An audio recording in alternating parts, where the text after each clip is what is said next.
오늘도 우리 사는 이야기 찾아주셔서 감사합니다.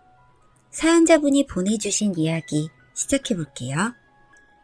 안녕하세요. 저는 40대 초반의 여성입니다.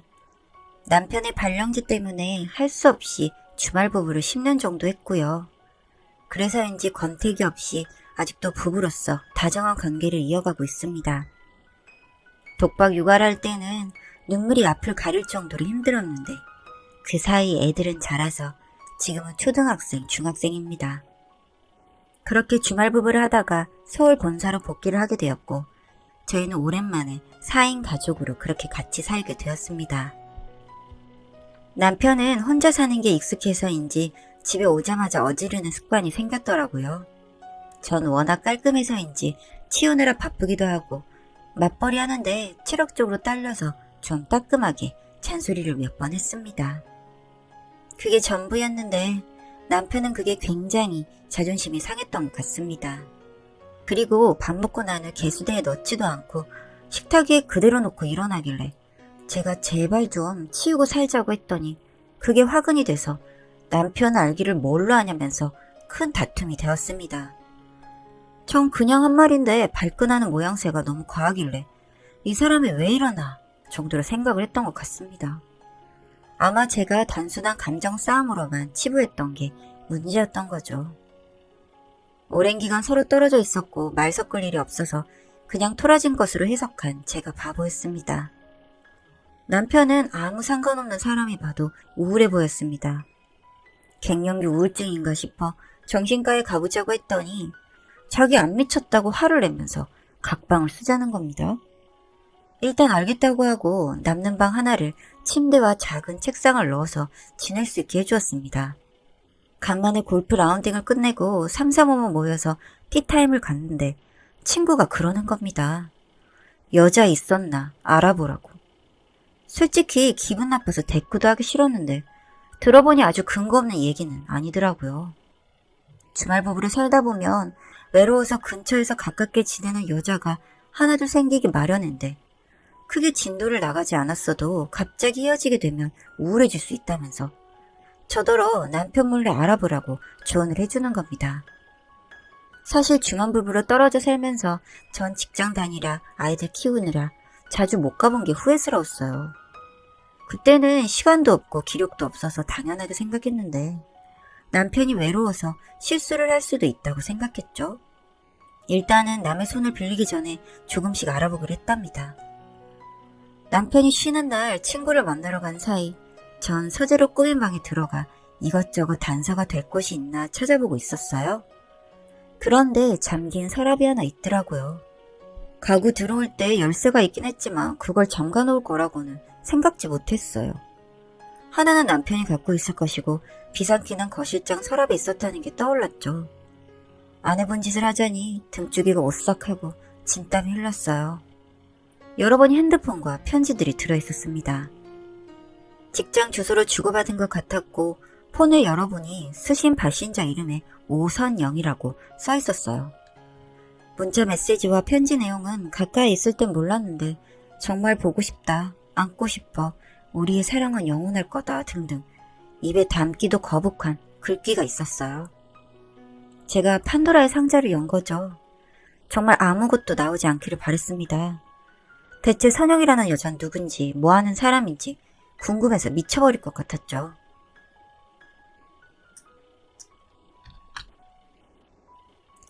예전엔 누굴 뒷조사하는 사람들을 한심하게 여겼는데 진심 공감할 수 있었죠. 일단은 폰과 편지를 제자리에 넣어두고 서랍을 잠궜어요. 이게 차라리 꿈이었음 싶더라고요. 전 참고 참다가 변호사 사무실에서 일하는 절친에게 털어놓고 도움을 요청했어요. 그러자 하나부터 10까지 차근차근 가르쳐 주더라고요. 사람을 시켜서 전후 사정을 알고 보니 남편이 사택에 있을 때 자주 가던 식당 여주인이었어요. 이혼했고 초등학생 아이가 하나 있는데 제법 심부름도 하고 말을 잘 듣는다고 했습니다. 전 제 눈으로 확인하기 전엔 아무것도 못 믿겠어서 직접 거길 가보기로 했어요. 집에는 친구들과 여행을 간다고 얘기를 해두고 서둘러 새벽부터 나왔죠.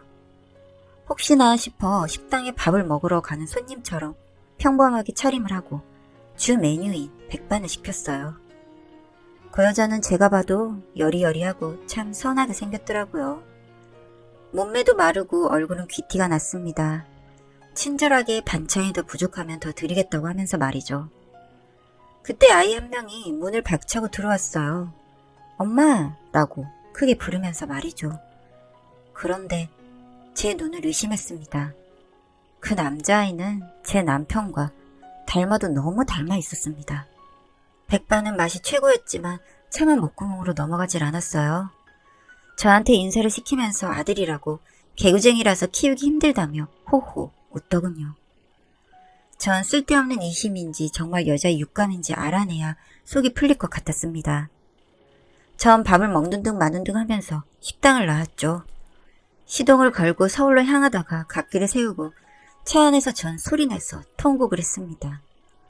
그렇게 행복하지도 불행하지도 않은 채 그런대로 잘 살아가는 인생이라고 생각했는데 하필 암초에 걸린 것처럼 이대로 주저앉을 것인가, 아님 모른 척 할 것인가, 대놓고 따질 것인가 생각이 머릿속을 둥둥 떠다니기만 했죠. 도움을 줬던 친구를 다시 만났습니다. 나 어떻게 사니? 이제 되돌아갈 수 없을 것 같아. 라고 눈물을 펑펑 쏟자 저에게 단호하게 결정하라면서 물었습니다. 끝장낼 건지 다 덮을 건지 둘 중 하나만 해. 그리고 그 아이는 최대한 친자 확인까지 잡아내라고 할게. 업계에서 이름난 사람을 추천해주면서 봉투는 두껍게 준비하라고 액수를 적어주었습니다. 세상에는 정당한 루트가 아닌 방법으로 일이 진행되는 것들이 천지 삐까리구나 처음 알게 된 순간이었습니다.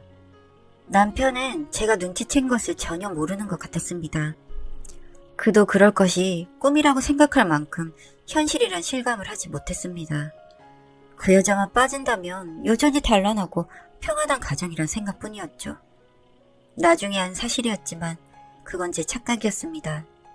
그 여자를 만나고 온 지 일주일도 안 된 주말에 그 집 식구 둘과 같이 제주도 여행을 다녀왔다는 사실을 알게 된 저는 이제 덮을 수 없다는 결심이 섰습니다. 일을 맡긴 곳에서 친정 확인서를 받았고 그 꼬마 아이가 남편의 아들이라는 것을 알고 전 숨조차 쉴 수 없었습니다. 차라리 업소녀이거나 채팅 앱에서 만난 여자와 화끈하게 놀았다면 덜했을까요? 남편은 그 여자를 정말 사랑하는 것 같았어요.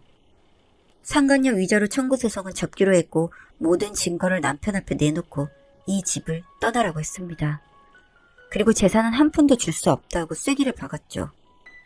남편은 미안하네. 나도 힘들었어. 하면서 짐을 싸는 겁니다. 전 벌떡 일어나 남편의 뺨을 내리쳤습니다. 뭘 잘했다고 지금 당당하게 짐을 싸서 나가냐고. 바람이 벼슬이야? 너 그렇게 잘났니? 차라리 변명을 하고 악다구니를 해봐. 그는 입을 꾹 다문 채 말이 없었어요. 남편은 순순히 짐만 싸가지고 나갔습니다. 며칠 후 이혼 서류에 도장을 찍고 우리는 남남이 되었습니다.